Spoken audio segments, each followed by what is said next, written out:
आज का जो क्लास है degree third psychology honours paper 5 class है।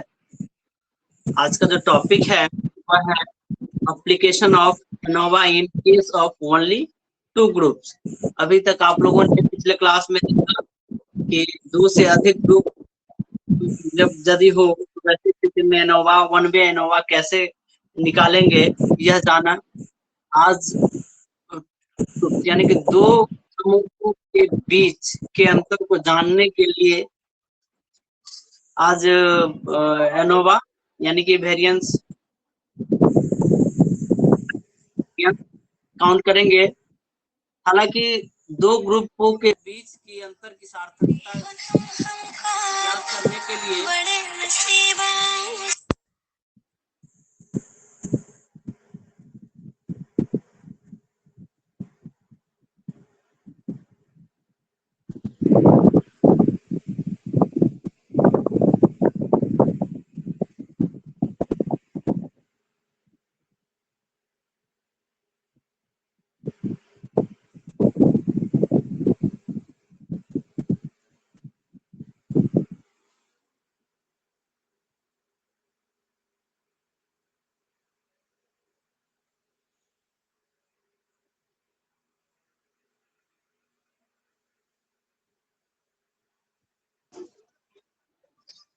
हाँ, तो मैं बता रहा था कि 2 ग्रुप के बीच जो है अंतर की सार्थकता को ज्ञात करने के लिए जनरली टी रेशियो का उपयोग हम लोग करते हैं, जो आप लोगों ने भली भांति इसको जाना है, सीखा है।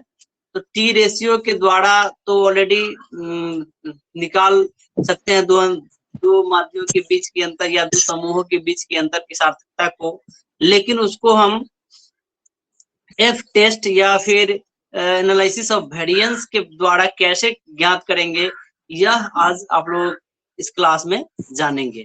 तो ये फॉर्मूला उसका सेम रहेगा, 5 स्टेप में यह सवाल बनता है। एक एग्जांपल लेते हैं, उस एग्जांपल से आप लोग समझेंगे। एग्जांपल है 10 लड़के तथा 10 लड़कियों द्वारा मनोविज्ञान में प्राप्त अंक इस प्रकार है, यानी कि नीचे दिखाएंगे हम अभी।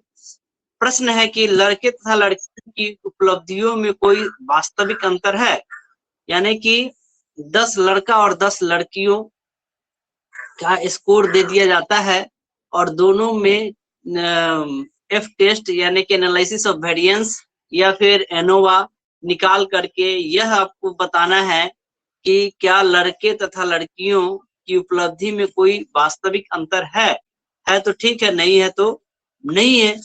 तो यह तभी जान पाएंगे जब हम मैथमेटिक्स करेंगे।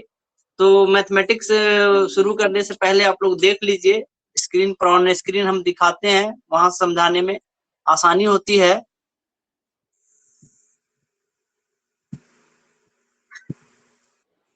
जरा बताएंगे दिख रहा है कि नहीं? दिख रहा है? नहीं सर, अब अभी भी दिखा? नहीं।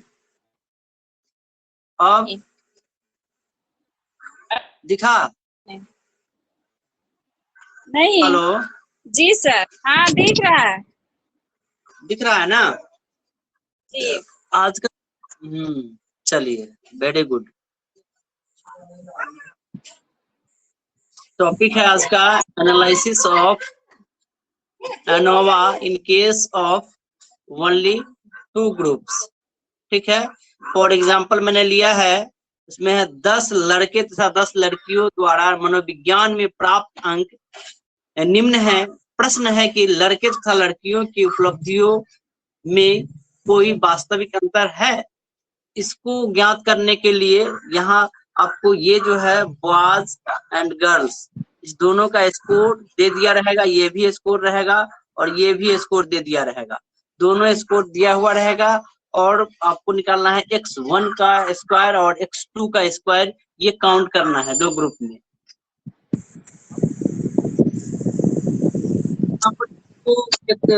ये जो है 2 दिया रहेगा और x स्क्वायर और x 2 स्क्वायर निकालना पड़ेगा। निकालना रहेगा।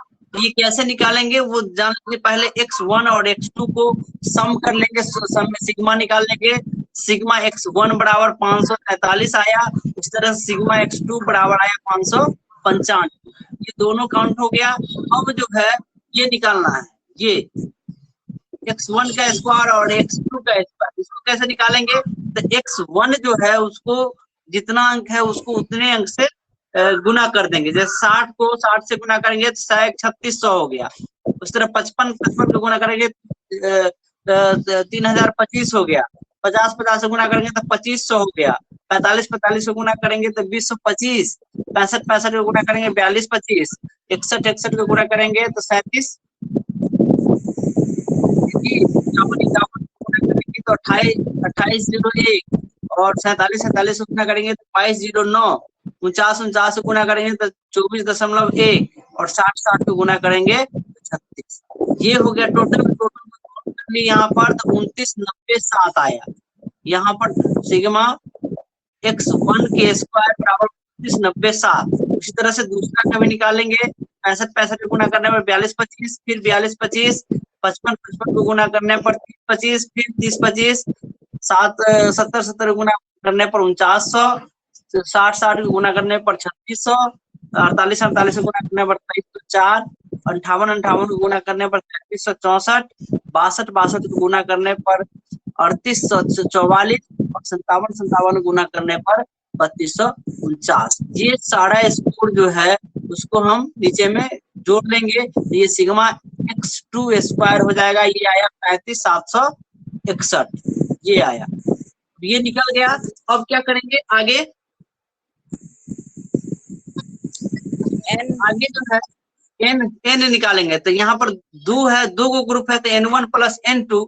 n1 भी 10 है और n2 भी 10 है, तो 10 प्लस 10 बराबर 20। n कितना आ गया? 20। उस तरह से सिग्मा x निकालेंगे। तो सिग्मा x में क्या है कि x1 plus x2। Sigma x1 plus sigma x1 का वैल्यू है 545 और सिग्मा x2 का वैल्यू है 595। दोनों को जोड़े 1138 आ गया। सिग्मा x कितना हुआ? 1138। इस तरह से sigma x square, sigma x1 का whole square plus sigma x2 का स्क्वायर, होल स्क्वायर नहीं होगा, सीधा स्क्वायर होगा। तो इसमें जो है इसका जोड़े तो ये 2997 प्लस 35761, दोनों को जोड़े तो 65968 आया। ये निकल गया sigma x square, sigma x और n। ये काउंट हो गया। अब नेक्स्ट पेज पे देखिए, जल्दी समझ में। अब पहला स्टेप लेना है। पहला स्टेप में क्या निकालना है? c निकालना है। तो c बराबर फॉर्मूला होता है सिग्मा x का होल स्क्वायर बट्टा n। सिग्मा x का होल स्क्वायर जो है सिग्मा x कितना है? 1138 का होल स्क्वायर बट्टा n कितना है? 20। 1138 को 1138 से गुना किए तो 1290,044 आया बट्टे 20। 20 जीरो को काटे तो एक अंक के बाद दशमलव दिए तो ये हो गया 1290,04.4 को 2 से भाग दे दिए।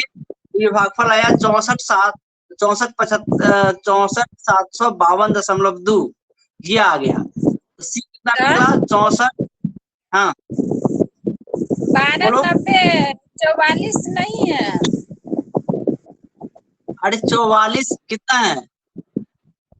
1295,044 है। हाँ तो 1295,044 बोलने वक्त में वो क्या होगा? 1295,044 है ना। तो जीरो को नीचे वाले जीरो को काटने पर एक दशमलव दे दिए एक अंक के बाद, तो ये हो गया 1295,004.4। तो इसको हम 2 से भाग दे दिए। भाग में सुविधा के लिए इसको काट करके एक अंक के बाद दशमलव दे दिए और इसको भाग किए तो ये आया 64,75,2.2। ये आ गया सी। अब दूसरा स्टेप करेंगे। दूसरे स्टेप में टीएसएस। टीएसएस क्या होता है? Total sum of square. Total sum of square बराबर होगा सिग्मा एक्स स्क्वायर माइनस सी। सिग्मा एक्स स्क्वायर उधर पिछले पेज पर देखे हैं 65,668 है, माइनस ये सी कितना आया है? 64,752.2 माइनस कर दिए तो ये टीएसएस कितना आया? 915.8। टीएसएस कितना आया? 915.8। अब जो है ये भी टीएसएस भी निकल गया, सी निकल गया, टीएसएस निकल गया। अब स्टेप 3 में है बीएसएस। बीएसएस इसका फुल फॉर्म होता है बिटवीन सम ऑफ स्क्वायर। तो बिटवीन सम ऑफ स्क्वायर निकालने के लिए फॉर्मूला होता है, सबसे पहले बड़ा कोष्ट लगाएंगे, फिर सिग्मा x1 का होल स्क्वायर बट्टा n1 प्लस सिग्मा x2 का होल स्क्वायर बट्टा n2, फिर बड़ा कोष्ट बंद माइनस सी। अब सिग्मा x1 जो है वो 543 का होल स्क्वायर बट्टा 10 प्लस 595 का होल स्क्वायर बट्टा 10। ये पीछे में आप देखेंगे सिग्मा x1 कितना है और सिग्मा x2 कितना है जोड़ने पर, तो वो सामने आ जाएगा ये और ये। अब इसको माइनस कर देना है, सी का वैल्यू यहाँ पर रख दिए, 64,752 ये सी का वैल्यू हो गया। अब क्या करना है, फिर इसको 543 को 543 से भाग दे दिए बट्टा 10, और उसी तरह से फिर 595 को 595 से भाग दिए तो ये आया ये, और उसमें 10 से भाग दे दिए, तो 10 से भाग देने पर एक अंक काटे एगो जीरो लगा दिए, फिर इधर एक अंक काटे एगो जीरो लगा दिए, तो ये हो गया 29 48 4.9 प्लस 35 40 2.5। अब इस दोनों को जोड़ देंगे और ये सी में से माइनस कर देंगे, तो इसका जोड़ आया ये, और 64 88 7.4 माइनस 64 75 2.2। अब इसको माइनस कर दिए तो ये आ गया 135.2, यानी कि BSS कितना आया, BSS का वैल्यू 135.2। अब नेक्स्ट पेज पर चलेंगे, अब स्टेप 4 निकालना है। अब स्टेप जो है चौथा स्टेप निकालना है। चौथे स्टेप में क्या है, WSS काउंट करना है। तो WSS बराबर फॉर्मूला होता है सिग्मा x1 का स्क्वायर माइनस सिग्मा x1 का होल स्क्वायर बट्टा n1 प्लस सिग्मा x2 का होल स्क्वायर, सिग्मा x2 का स्क्वायर माइनस सिग्मा x2 का होल स्क्वायर बट्टा n2। अब इसका जो सिग्मा x1 का स्क्वायर जो है वो 29,907 है, माइनस ये आ गया सिग्मा x का है 543 का होल स्क्वायर बट्टा n प्लस 35,761 माइनस 595 का होल स्क्वायर बट्टा n 10। तो ये इसको फिर ऑपरेशन किए तो ये हो गया 29,907 माइनस इसको गुना किए तो ये 29 कितना है 29,43 जो भी हो यहाँ पे है प्लस 35,761 माइनस 3540 2.5 बट्टा 10। इसको जीरो जैसे ही हम जीरो काटेंगे तो 1 to 0 काटेंगे तो एक अंक के बाद वहां पर जीरो लगा देंगे, तो दशमलव लगा देंगे, तो यहाँ आ गया 29,907 माइनस 29,48 4.9, इधर 35,761 माइनस 3540 2.5। एक जीरो काटे एक अंक के बाद दशमलव, इधर भी एक जीरो काटे एक अंक के बाद दशमलव, यहाँ पर एक जीरो काटने के बाद यहाँ पर एक दशमलव एक अंक के बाद दशमलव, फिर यहाँ पर एक जीरो काटने के बाद यहाँ पर एक दशमलव एक अंक के बाद दशमलव। ये हो गया 422.1 प्लस 358.5। इसको जोड़ने पर ये WSS आ गया 780.6। WSS का वैल्यू 780.6 आया। अब क्या करना है कि यहाँ तक आपका सवाल सही है कि नहीं है उसको जानने के लिए आपको एक टेस्ट करना है, यहाँ पर जांच करना है। TSS बराबर BSS प्लस WSS। TSS का वैल्यू जितना है उसके बराबर जो होता है BSS और WSS का वैल्यू दोनों को जोड़ देने पर TSS के बराबर होता है, तो सवाल सही है। TSS का वैल्यू है 915.8 बराबर 135.2 BSS है प्लस 780.6 WSS है। इस दोनों को जोड़ने पर 915.8 बराबर, इस दोनों को जोड़ने पर भी ये 915.8 आता है, यानी कि दोनों बराबर है। इसका मतलब ये हुआ सही कि यहाँ तक मेरा सवाल सही गया है, कहीं पर कोई जोड़ घटाव गुना भाग में कहीं कोई गलती नहीं है, तो यहाँ पर हम लिख देंगे चेक।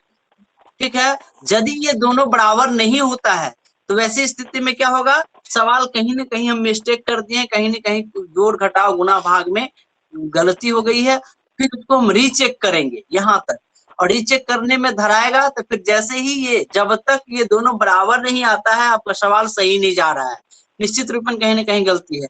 ये जैसे ही दोनों TSS का वैल्यू BSS प्लस WSS के वैल्यू के बराबर BSS प्लस WSS के वैल्यू TSS के बराबर यदि हो जाता है तो आपका सवाल यहाँ तक सही है।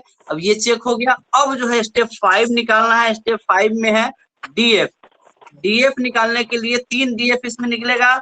और डीएफ और बीएसएस, बीएसएस के लिए डीएफ होगा फॉर्मूला डीएफ बराबर k-1। के होता है ग्रुप की संख्या, यहाँ पर 2 ही ग्रुप है x1 और x2, तो यहाँ पर 2 - 1 तो बराबर 1, यानी कि बीएसएस का जो डीएफ आया वह 1 आया। अब जो है दूसरा है डब्ल्यूएसएस का डीएफ निकालेंगे। डब्ल्यूएसएस के डीएफ बराबर होता है n - k। n कितना है 24, सॉरी n कितना है 20, 20 माइनस k कितना है, k 2 है, तो 20 - 2 बराबर 18, यानी कि डब्ल्यूएसएस का जो डीएफ आया वो 18 आया। अब तीसरा डीएफ निकालेंगे टीएसएस का। टीएसएस बराबर का डीएफ होता है डीएफ बराबर n - 1, तो 20 - 1 बराबर 19। अब देखिए टीएसएस का डीएफ डब्ल्यूएसएस प्लस बीएसएस के डीएफ को जोड़ने पर यदि टीएसएस के डीएफ बराबर होता है तो यहाँ तक भी आपका सवाल गलत है। अब देखिए 18 1 19 और यहाँ पर भी टीएसएस का वैल्यू 19 आया है, 19 से 19 बराबर हो जाता है, तो इसका मतलब है कि ये सवाल यहाँ तक आपका कंप्लीट। अब नेक्स्ट करते हैं, सवाल कंप्लीट हो गया है। अब समरी लिखना है, summary of analysis, summary of analysis of variance. काफी इंपॉर्टेंट होता है, इसको यदि आप लोग नहीं बनाएंगे छोड़ देंगे तो इसमें नंबर आपको काट लेगा, 5 से 8 नंबर तक काट लेता है। अब जो है इसमें इसको याद रखना होगा, 1 1 1 2 3 4 5 6 कॉलम है इसमें। 6 कॉलम को ध्यान में रखना पड़ेगा और 6 कॉलम में लिखना क्या है वो देख लीजिए। पहले कॉलम में लिखना है sum of source of variance, source of variance, source of. दूसरे कॉलम में सम ऑफ स्क्वायर, यहाँ पर सम ऑफ स्क्वायर हो जाएगा। तीसरे में होगा डीएफ, वेरिएंस का डीएफ, उसके बाद मीन स्क्वायर, उसके बाद वाला कॉलम होगा मीन स्क्वायर और वेरिएंस ये, और उसके बाद होगा एफ, उसके बाद होगा पी। ये निकालना है आप लोगों को। अब ये कैसे, ये सब तो निकला हुआ है। अब यहाँ पर देखिए सोर्स ऑफ वेरिएंस में बीएसएस का जो वैल्यू है वो यहाँ पर लिख दिए 135.2। फिर डब्ल्यूएसएस का वैल्यू जो निकालने हैं वो यहाँ पर लिख दिए 780.6। उसका टीएसएस का वैल्यू जो है वो 915.8 है, यहाँ पर मैंने लिख दिया। उसके बाद डीएफ निकाला है, पहला डीएफ आया है 1, दूसरा डीएफ आया है 18 और तीसरा डीएफ आया है 19। ये डीएफ लिख दिए। अब ये निकालना है मीन स्क्वायर और वेरिएंस, मीन स्क्वायर का या वेरिएंस, ये कैसे निकलेगा मैंने पिछले क्लास में भी चर्चा किया था, अभी फिर से मैं चर्चा कर देता हूँ। इसको निकालने के लिए क्या करेंगे, इसको जो है ये कॉलम है, ये बीएसएस का वैल्यू 135.2 को डीएफ से भाग दे देंगे। डीएफ इसका कितना है 1, 135.2 को 1 से भाग देंगे तो उतना ही आएगा, 135.2 ही आएगा। उसके बाद ये नीचे में है डब्ल्यूएसएस का वैल्यू है 780.6 को 18 से भाग देंगे, तो ये 18 से भाग देने पर ये आता है 43.37। ठीक है, ये 135.2 ये लार्जर वेरिएंस हो गया और ये 43.37 ये स्मॉलर वेरिएंस हो गया। तो ज्यादा आएगा उसको लार्जर वेरिएंस कहेंगे, जो कम आएगा उसको स्मॉलर वेरिएंस कहेंगे। अब जो है यहाँ तक आप सवाल को ऑलरेडी बनाए हुए हैं, उसको नोट कर लेंगे, ये समझ भी गए, ये कैसे निकालना है ये समझ में आ गया।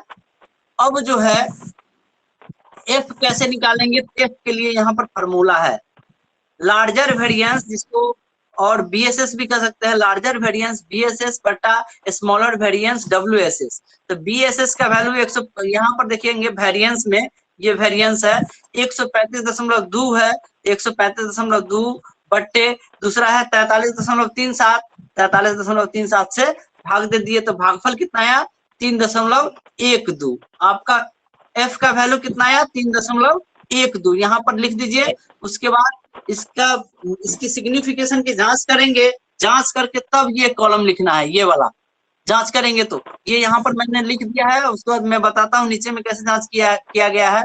अब ये यहाँ पर होता है नॉट सिग्निफिकेंट, यदि ऐसा चिन्ह रहेगा तो ये नॉट सिग्निफिकेंट का हुआ, और ऐसा चिन्ह रहेगा तो ये सिग्निफिकेंट का चिन्ह आता है। तो नॉट सिग्निफिकेंट का चिन्ह यहाँ पे है, अर्थ है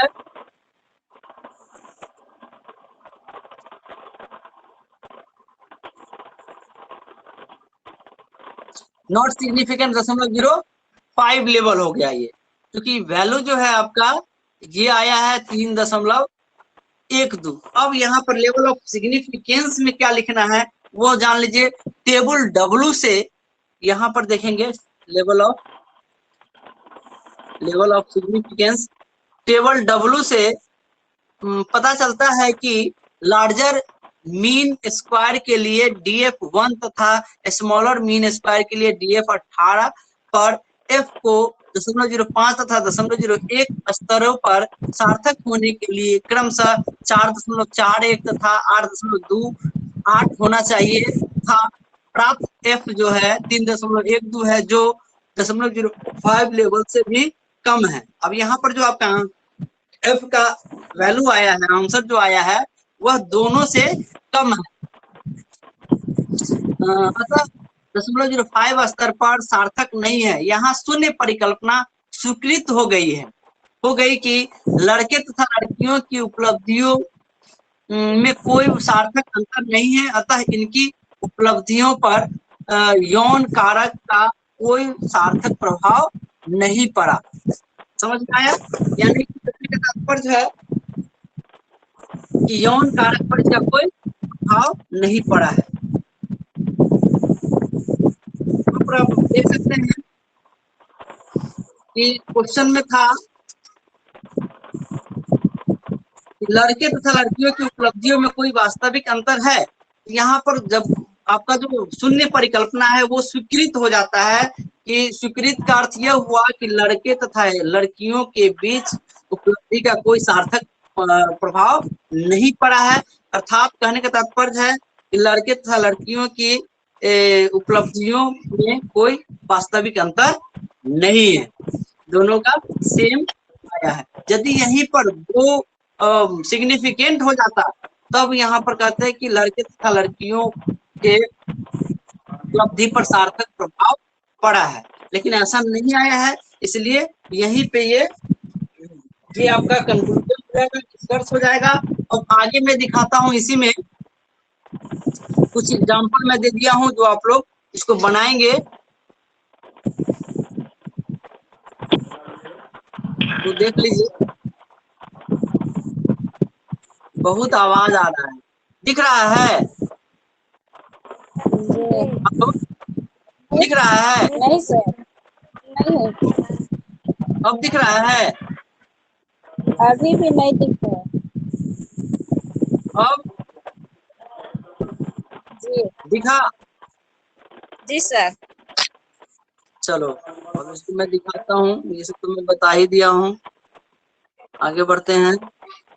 फॉर एग्जाम्पल अब यहाँ पर देखिए, आपके सिग्निफिकेशन की जांच के लिए मैंने बताया DF1 जो है इधर वाला है, आपका DF फर्स्ट जो है 1 है, और DF2 जो है कितना है 18 है। तो यहाँ पर देखिए 9 तक ही है। नेक्स्ट पेज पर चलते हैं, इसमें देखिए 18 है। अब इधर वाला जो DF है, यहाँ जस्ट मिनट इसको समझिए, ये DF जो है DF2 हो गया, और इधर वाला जो है DF1 हो गया। तो DF1 कितना आया है? 1। DF1 जो है वो 1 ही है, एक इस पर देखेंगे इसके सामने, और DF2 जो है 18 आया है, तो 18 के सामने यानी कि 0.05 लेवल पर सार्थक होने के लिए कितना चाहिए? सॉरी यहाँ पर गलत लग गया है। अब यहाँ देखिए 18 के सामने ये है, ये 0.05 लेवल, यहाँ पर 2 को रहता है, 0.05 लेवल पर सार्थक होने के लिए 4.41 चाहिए, जबकि आपका आंसर जो है F का वैल्यू है 3.12 और 0.01, उसके नीचे जो है 0.01 लेवल पर सार्थक होने के लिए 8.28 चाहिए, जबकि आपका F का वैल्यू जो है 3.12 आया है, दोनों से कम है। ऐसे देखेंगे, समझ में आ रहा है कि नहीं? जी हेलो, DF1 इधर आएगा और DF2 इधर आएगा, तो DF 1 यदि इसमें 1 आया है तो 1 पर देखे हैं, 2 रहता तो 2 पर देखते, 3 रहता 3 पर देखते, 4 रहता 4 पर देखते। तो जो भी रहता उसके हिसाब से इधर वाला जो है ये बढ़ता जाएगा। 4-5 पेज का है, लेकिन मैं मैक्सिमम नहीं 2 पेज इसमें मैं डाला हूं कि इसी में आप लोग समझ जाएंगे। अब जो है ये तो DF आप लोगों ने समझ लिया। अब नेक्स्ट पेज पे चलते हैं। फॉर एग्जांपल मैंने 2 सवाल रखा है, 2 दिन मैंने पढ़ाया है। पिछले क्लास में मैंने 3 ग्रुप के बारे में बताया था। यहाँ पर एक सवाल है 3 ग्रुप का ये, और दूसरा सवाल ये जो है ये आज जो मैं पढ़ाया हूँ, अभी जो पढ़ाया हूँ उस पर ये सवाल बनेगा, ऊपर वाला ये वाला आज वाले टॉपिक जो पढ़ाए हैं उसको बनाना, और ये पिछले क्लास में जो बताया हूँ उसके आधार पर बनेगा। देखिए 2 सवाल है, दोनों सवाल आप लोग बना करके देखेंगे। कहीं कोई दिक्कत होगा नेक्स्ट क्लास में हमसे डिस्कशन करेंगे, मैं जो भी प्रॉब्लम होगा उसका सॉर्ट आउट करूंगा, फिर आगे बढ़ेंगे। समझ में आया? पता है कि अच्छे से आप लोग समझे होंगे। कहीं कोई दिक्कत हो तो अभी क्वेश्चन कर सकते हैं, अन्यथा इसको जब बनाएंगे कहीं प्रॉब्लम होगा तो आप लोग नेक्स्ट क्लास में उसकी पहले चर्चा करेंगे, उसको सॉर्ट आउट करूंगा, फिर आगे मैं बढ़ूंगा। ठीक है, ओके। थैंक यू लॉर्ड समय देने के लिए।